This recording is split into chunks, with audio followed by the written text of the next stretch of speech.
But yeah, it's true. I think there are fewer very, very wealthy women than wealthy men. We know that for obvious reasons.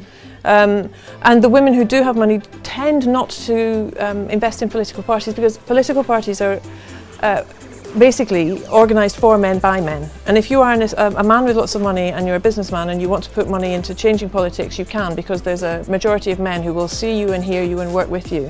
For women, the political system doesn't, men outnumber women 2 to 1.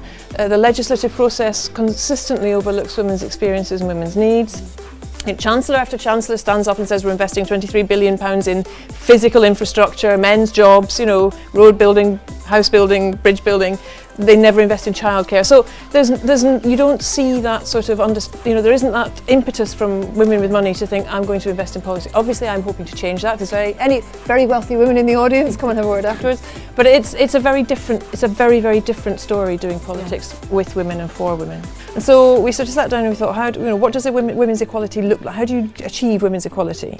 Because we really wanted to puncture this myth that it's hard, which is what you get from all of the other political parties. Well, that women's equality is that hard. Achieving women's equality it's so hard. It's going to take about 100 years and lots of focus groups. And so we wanted to say that it's really not hard, it's a matter of political will, and you just have to have a very clear and you have a very, very clear path. And so we looked at the structural barriers in front of women from right across their lives. So we decided we had to have policies around equal education, so that boys and girls are not being fed gendered ideas from very, very tiny about what careers fit them, and little girls aren't being told at the age of 4 that they are somehow already lesser because they're girls. So an equal education system, equal caregiving, sharing care, valuing care. As a society, we do not value care and we do not value those who give it. Equal pay, equal representation on boards and in politics, equal representation in the media, where women's lives are routinely dismissed, where we are objectified and denigrated, and an end to violence against women and girls. And we set those out as the parameters of the work we wanted to do. If you'd asked me that about 2 years ago, or when we first started doing this, I would have said I really want thick skin.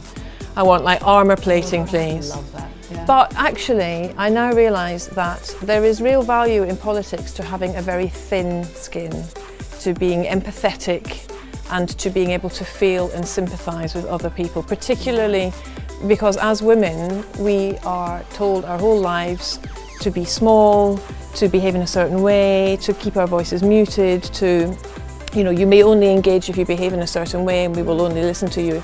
Yeah. And so it's really hard in that environment as a woman to stand up and say, I believe that this doesn't work for me, and I believe that my idea of doing it differently has worth. Yeah. And it's very, very difficult. And I think that the only way that you can consistently do that is to see and hear and feel your own truth. And if you basically barricade yourself behind a front, then you're not doing that very well. Yeah. I am who and what I am, and I don't like boysy and macho cultures at all. I like to have fun in life, and I like to work hard, and I like to create a team around us that actually is very diverse, because you end up making better decisions. Yeah. And that's a big thing for me to do. And there's something about us males when we get together in a group that can lead to very macho behaviour. And I think it is proven beyond any reasonable doubt that diversity in any leadership team or in any organisation improves the quality of the outcome, the quality of the conversation, the quality of decision making, and the quality for customers. And in any board, I've also noticed, as taking one example, diversity, gender, when you go from that first female to second female to third female, I've noticed in O2 when we had 3 females, it was just a difference, and there was just a complete change. Rather than having one person who was, inverted commas, different, it was 3 people, and the voice of the 3 women really influenced the conversations. Yes. It's not just about gender, it's about inclusion.